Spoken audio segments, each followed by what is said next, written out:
Hello everyone. Today's topic of discussion is peritoneum. Okay. First of all, what is peritoneum? The peritoneum is a thin serous membrane that lines the abdominopelvic cavity. Okay. The peritoneum is just like pleura and serous pericardium in having parietal and visceral layer.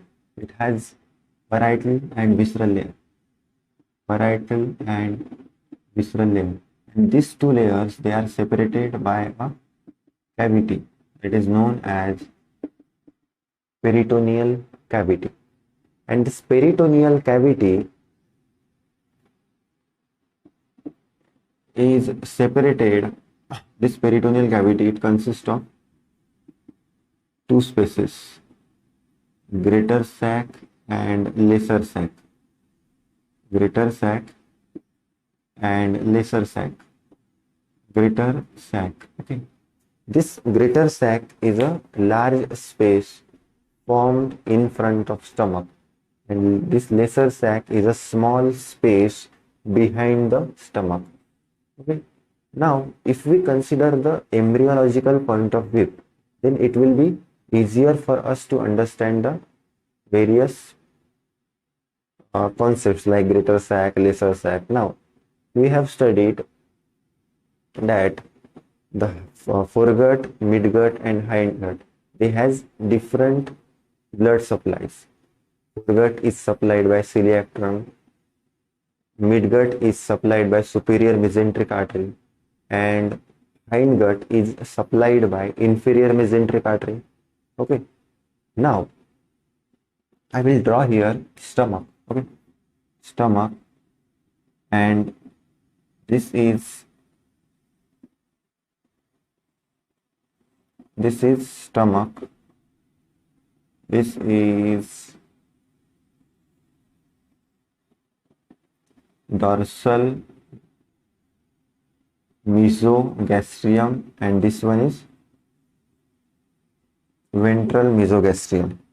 And from dorsal mesogastrium, liver develops. Dorsal mesogastrium, liver develops, and from ventral mesogastrium, spleen develops.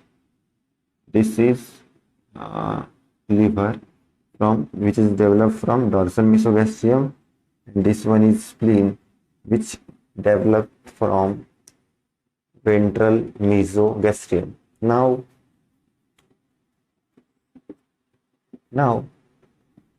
stomach will rotate in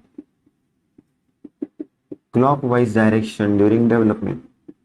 Stomach will rotate in clockwise direction during development. So, I will draw here a diagram.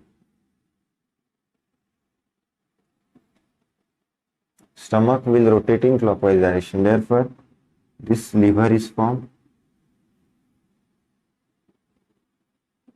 This is liver. Okay. Now here, this is stomach and this is spleen.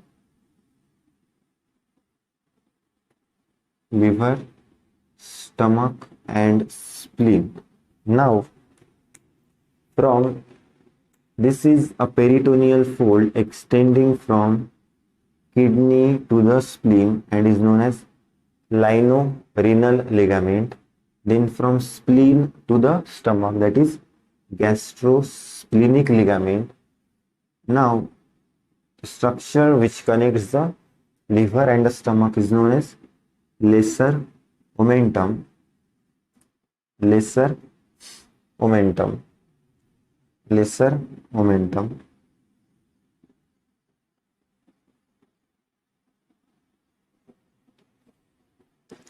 Now, this space which is formed here, this space which is formed here, this space which is formed here is known as lesser sac, while this space which is formed here is known as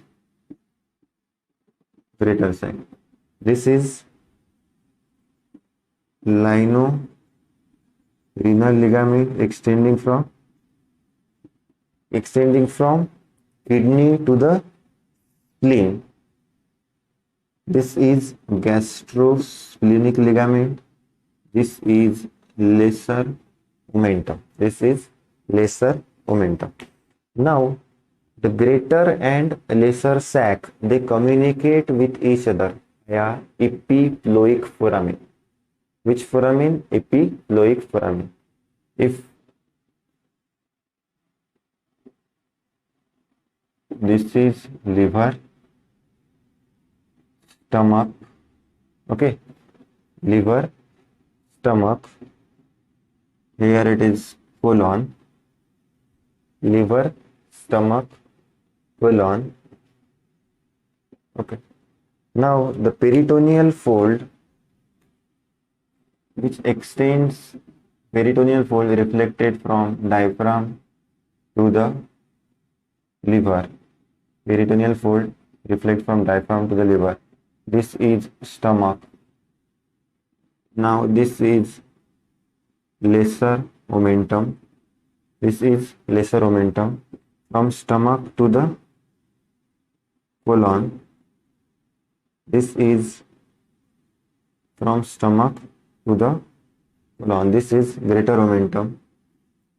This is greater omentum. And greater omentum consists of 4 layers. This is greater omentum. It consists of 4 layers.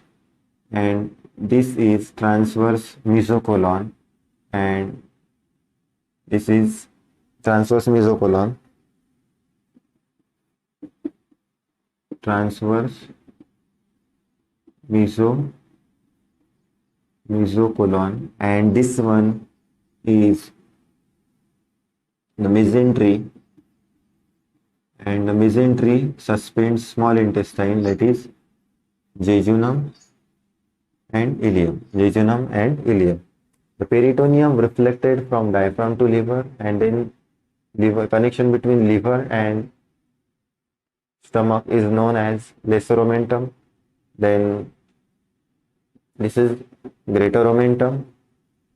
Then this is what? Small intestine, mesentery, transverse mesocolon. Now this space is known as lesser sac. Okay. Now write down the heading, boundaries of lesser sac. Okay. Anteriorly, it is bounded by caudate lobe of liver, lesser omentum, stomach, and first and fourth layer of duodenum. Anteriorly, it is bounded by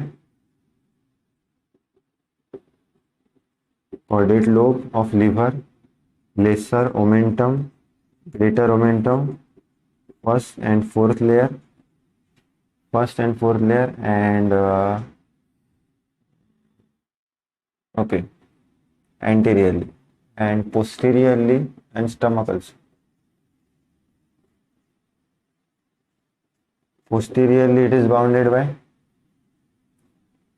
second and third layer of duodenum, second and third layer of greater omentum, second and third layer of greater omentum, then colon and transverse mesocolon, colon and transverse mesocolon. These are the relations of lesser sac. These are the relations of lesser sac.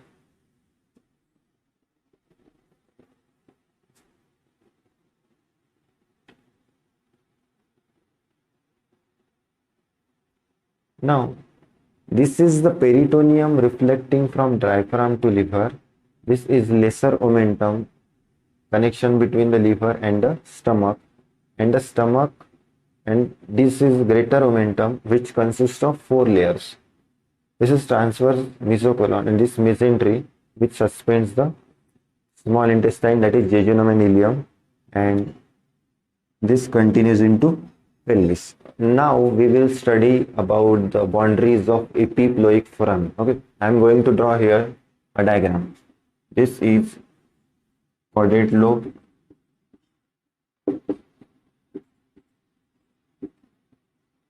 Okay, this is caudate lobe, this is inferior vena cava. Okay, this is